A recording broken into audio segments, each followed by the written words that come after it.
Hey there everyone, and welcome to d&Ddoge, where I read Dungeons & Dragons horror story cringe for your listening pleasure. In today's episode, we have a story about a player that thinks that rules are stupid, a tale about a dungeon master giving his girlfriend insider information, and much more. But before we get into that, if you enjoy my videos, I ask that you consider subscribing and clicking the notification bell if you haven't already, as it goes a long way to help the channel grow. Plus, it makes Ziggy really happy. Hi, so wa watashi o shiwase ni shimasu. Stringo for favor. Now let's move on to the stories. The Rules Are for Nerds by Reddit user Fairy Shaker. Probably a relatively minor horror story, given what others here have experienced, but I wanted to vent a bit. Our group had just finished a homebrew 1 through 20 campaign. We used D&D Beyond for the entirety of our campaign, with the DM paying for the top subscription, so the source books and rules would be readily available for all players to reference, and we could easily click things on our sheet to learn more about it. This was so useful because we were all new to the game. I spent a lot of time reading through the content and learning how to play, even found some cheat sheets and shared them with the party. However, it seemed the other players did not read the rulebook and barely read their character sheets.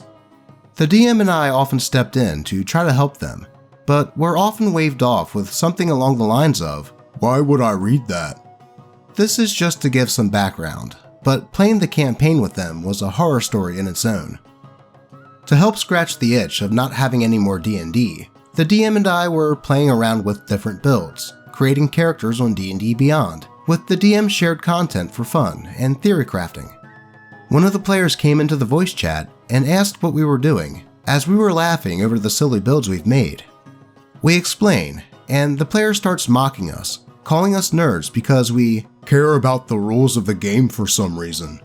Then offered to DM a game for us if we didn't care about the rules, because the rules don't make sense anyway, and said that the last game they DM'd for was fun. This was curious because the player was notorious for not knowing the rules, or even what was going on during the campaign. So I asked for an example of what they meant with the rules.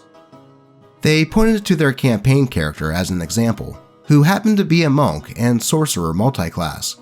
"My monk could be really strong, but Stunning Strike rarely worked because the monk's save DC is too low." The DM and I start explaining that save DC isn't fixed per class, but increases if you put more points in the ASI associated with it. "That's dumb. It should just increase as you level." Well, good news, it does, as save DC is a combination of ASI modifiers and your proficiency bonus, which increases as you level. Unfortunately, we explained that he only had a +2 in Wisdom, which is what powered his Stunning Strike save DC. He took feats instead of increasing his ASI. "Oh, I didn't know it worked like that." For reference, it had been mentioned several times during the campaign how save DC worked, and why ASI was sometimes better to take than feats, usually when a player was complaining about how low their save DC was. The player immediately jumped to their next point. "Well, my sorcerer spells were also really weak. Take the sleep spell for example. It was really good at low levels, but it was useless in the end of the campaign, against the higher level enemies." I pointed out to them that you're meant to upcast it to increase its power, but because they multi-classed into monk, they had max 3rd level spell slots for their sorcerer at character level 15. "I shouldn't have to upcast it. My spells should just get stronger without needing to cast higher spell slots." So he wanted to cast spells with 8th level power with only 5 levels in sorcerer. No thanks. I only said that sounded really unbalanced, and went back to theory crafting. I don't think I'll be taking them up on their offer to be a DM. Yeah, I wouldn't want to be in this dude's game if he was a DM either. Well, maybe just out of morbid curiosity to see how much of a train wreck it would be. Rules are there for a reason. They help make things balanced and challenging to the players, and actually have a sense of risk in how you do your builds. And yes, dear player, D&D and its rules are for nerds. I don't think anyone is arguing that fact. Though, you yourself play D&D, so who wants to tell him? Let's move on. Run Deadlands, they said. It's gonna be fun, they said. By Reddit user Joker19. First, a bit of context. For those of you who may be new to tabletop RPGs, or who haven't explored much, there's this game that I fucking love called Deadlands. The game itself is a tabletop RPG set in a Wild West, where science and magic are a thing, where demons, monsters, and cryptids stalk the nights, where steampunk science and the madness of a poker deck can blast the horrors away, where a preacher can actually pray to a god while shooting double-barreled shotguns against the undead, knowing that God is on his side, literally, and where your character can be dead and not know it yet. Again, I freaking love Deadlands. Just think, what if Army of Darkness and Sergio Leone had a baby that was fed nothing but Tarantino movies and H.P. Lovecraft and was babysat by John Carpenter? Now, here's the story of, let's call him Robert. You'll understand why soon enough, but some of you may already get why. So, I decided to be an idiot and ask around to see if anyone was down to play Deadlands, and some people jumped at the opportunity to explore something other than D&D. Meet the posse. Father Callahan, a priest who hunted demons with a holy shotgun. Margarita, a huckster who used the power of the poker deck to summon magical effects. Lars von Frankenstein, our mad scientist obsessed with making military-grade ultra-humans powered by the ghost rock. And finally, Robert, a former soldier and now bounty hunter. Here's the thing. In the classic setting of Deadlands, the Civil War never ended, due to the hyper-advanced technology of the Union, and that the CSA are still at odds with it in a never-ending battle over territory, except California, which is independent, but a horrible place in Deadlands. I'm looking at you, Los Angeles. So the players decided to start on the southern states as a foil for the CSA, while also fighting monsters. At one point, the players were deep in Savannah, fighting a house, as there's a monster who looks like a house, but in reality, it's there to swallow you whole. And while recovering, they bumped into a group of slaves trying to escape to the Union territory. Callahan and Margarita decided to help, while Lars was getting details from them and trying to figure out how their steampunk shackles worked. Robert, on the other hand, wanted to turn them in and get a reward. When the players confronted him about his ethics, he stated, "He is a Dixie that believes his cause." After that, we took a break, and then Robert started to spew his real political rhetoric, where, in real life, he was heavy into the Confederacy, and joined the game to live his extreme right-wing fantasies. The group and I were shocked and disgusted by his rhetoric, spewing more and more hatred to the point that he asked me if his character could opt to become a great dragon in Robert E. Lee's army. With that being said, I asked the group to take 20. I kicked his ass out of the group, apologized to the players, and we are taking a break while I figure out how to fix the game. Lesson: don't let a potential member of the KKK join your game. Well, at least OP nipped the problem right in the bud as soon as Robert showed his hand. Though, if I were OP, I would leave the character that Robert was playing as in the game for the following session. Have that character turn on the party, and become one of the BBEGs that they have to fight, as it would make for a great villain to destroy. Though, I am curious to what you guys would do. Let's move on. The DM's Girlfriend Playing in a Political Intrigue Game. By Reddit user, my username 2459. About 20 years ago, I was in a D&D game that was being run by an acquaintance of mine. It was set in a setting very high in intrigue and politicking, and I was only vaguely aware of the setting. It was based on a collectible card game that was popular at the time, that I'd only dabbled in and had a superficial knowledge of at best. The player characters were all nobility, affiliated with the various noble houses, i.e. the collectible card game factions. I was new to the setting, and the GM's girlfriend, who was also an acquaintance of mine, took me aside and quote-unquote helped me pick out an appropriate background and house for my character.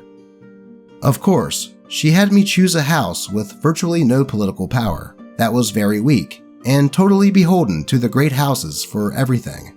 And of course, her character, from the faction known for being scheming, manipulative, lying, treacherous assassins, would always be there to quote-unquote help my character. As the game went along, it became increasingly obvious that the GM was giving his girlfriend all kinds of inside information on the intrigue and politics of the game. There were about 8 playable characters or so, and without fail, anything anyone would tell the DM, his girlfriend's character was able to act on and take advantage of soon after. After a few months of this campaign, meeting weekly, she had pretty much the whole party indebted to or blackmailed by her character. I was the only one who realized she was literally getting direct help from the DM, and I pointed out to the other players between games. They were skeptical, almost in disbelief, because they all saw it as cheating, and the DM was such a good friend that they knew he'd never cheat like that. They just thought that they were all indebted to or blackmailed to her because his girlfriend was a really awesome player who must just be really good at these political style games. And apparently, one or more of the players told the DM about my suspicions. So the DM announces that the following session was a big climatic end of a story arc, and to drive home how high stakes the session is, if a character dies during that session, their player is out of the game and won't be allowed to make a new character. So the big climatic session starts, and it's full of powerful monsters that all tended to focus their big attacks and special abilities on my character. It was a tactically curious move, since my character wasn't the main healer or a big damage dealer. He was a support caster, minor healer, and knowledge guy of the party. Monsters would repeatedly ignore the healers and fighter types to target my character with save or die effects and big attacks. Somehow, at the end of that long session, everyone was still alive. There had been some close calls, almost all my character, but nobody died. Then, after it seemed everything had wrapped up, the DM called for my character to make a saving throw. I roll a 19, and with bonuses, it came out to a 26, though this was still not good enough. The DM then explains that 24 hours ago, in the middle of the adventure, when an NPC handed me an object at one point, the item was actually coated in a lethal contact poison. The poison had no initial damage, and unlike normal poisons, the secondary damage didn't happen 1 minute later, but instead 1 day later, and the poison had a DC of 27, i.e. roll a natural 20, and way above the DCs for any standard poison out of the Dungeon Master's Guide or Splat Book. And the poison did 2d6 points of constitution damage, again, absurdly powerful for a poison, and he already had rolled damage for the poison beforehand, and rolled maximum damage. 12 points of con damage. Oh look, my character has a con of 12. So the con damage kills my character outright on that failed save. So my character dies. The DM narrates my character getting some big fancy funeral, and he politely tells me that I'm out of the game, because he totally meant it when he said any character that died would have their player kicked out of the game. The other players thought that I just got a rough break and bad rolls of the dice, and absolutely couldn't see that the DM was targeting me and pushing me out of the game, all because I could see how he was letting his girlfriend have an unfair advantage in the politicking and scheming amongst the party. I never gamed with that guy or his girlfriend ever again, needless to say. Well, that sure was a dick move on the DM's part. Not only with the obvious favoritism he was getting to his girlfriend, but the way he kicked OP out of the group for pointing it out to the other players. And after that contrived plan took place, and how obvious it was that the DM was targeting OP just to get them out of the game, how the hell did the other players not realize that is what was happening?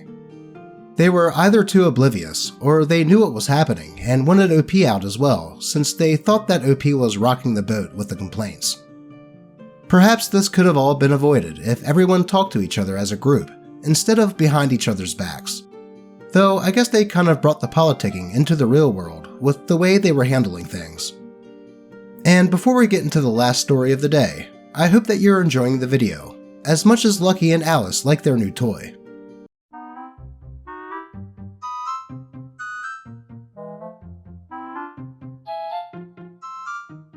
If so, consider rolling a crit on that like button, as it goes a long way to help the channel out. But with that said, let's get into the story. Of that one time I shot Fred Jones in the face with a shotgun. By Reddit user, dnd'ddoge. So, a couple of years ago, I decided to run a Scooby Do Call of Cthulhu game with my friends for Halloween. I prepared a story where the gang attends a Hex Girls concert, only to realize that the town it was taking place in harbored a dangerous cult, and pre-made the characters for the players to have the full gang. Except nobody wanted to play Daphne, even though I gave her karate, so we had Scrappy Doo instead. I was honestly pretty shaky on the details of the story, not being sure how to connect the dots, but I pushed on regardless. The first session was mostly a great success. The players were enjoying themselves, and the mystery was just starting to rear its head, as the gang is captured by cultists upon them investigating a suspicious construction in the woods. Now, it had always been my intention to start this game matching the cartoony tone of the show, and to gradually transition into true gory, maddening, Lovecraftian horror. Though, that was not what happened. It is at this time that we must talk about Fred's player, hereto referred to just as Fred. Fred was a mostly fine player, tended to murder hobo a bit in D&D, but nothing too egregious, and his rendition of Fred Jones was a bit aggressive, but we found that funny. Fred had entered the group as he was friends with Shaggy's player. However, they had a severe falling out between sessions. Basically, Fred wanted alcohol, tequila, and beer for an event. Shaggy offered his, telling him he could come to his house while he was elsewhere, grab it, and leave some money so he could buy more later. Fred and his girlfriend instead decided to grab the alcohol, then search Shaggy's belongings for money, and leave that out on the counter to later pretend that that was their contribution. That worked until Shaggy realized he was a few $100s shorter than he had been just a day prior. Fred, the world-class intellectual that he is, denied taking any more than the alcohol, and was backed by his girlfriend, who was a dear friend of Shaggy's at the time. Things didn't add up though, so after a while, they admitted to the offense. Shaggy was so upset that they not only stole from him, but also lied to his face, so he just cut all ties with them. Resuming the game the following Friday was awkward. Fred the player was gone, but Fred the character was still lingering about. I was upset on behalf of my friend, and still very unsure of how to proceed with the story. So, when the gang encountered some cult members as they were trying to escape, the first thing that happened in combat was Fred got a face full of shotgun and died instantly. The players, who had up till now assumed that this would just be like the show all the way through, were horrified, but not in the way I wanted. From then on, the game developed into complete madness as the gradual decline into Lovecraftian horror became a sudden pit that was, sadly, impossible to take seriously.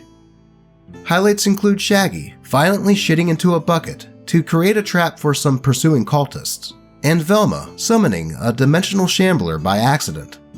All in all, it was amusing, but far from the slow burn, eldritch cartoony horror that I had envisioned.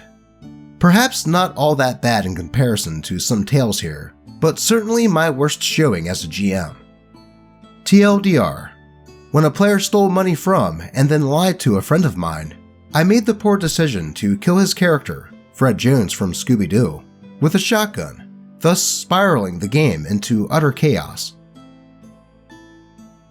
Well, with that story, I can only think of one word: Jinkies. I completely don't blame OP for not letting Freddy's player back into the game after pulling something like that to Freddy's player, and understand the animosity felt towards him. Though perhaps doing what OP did to the character in the first fight was a bit aggro, and I can see how that would be a tad unsettling for the other players. Though, personally, I think a more rated R themed Scooby Doo style game would be interesting. But that will do it for today. Remember, if you have a story that you would like to be shared in a video, be sure to post it to the d&Ddoge subreddit, or link it in the comments. Also be sure to follow me on Twitter to see more of the kitties. And as always, I appreciate all of you, and may all of your rolls be natural 20s. Until next time.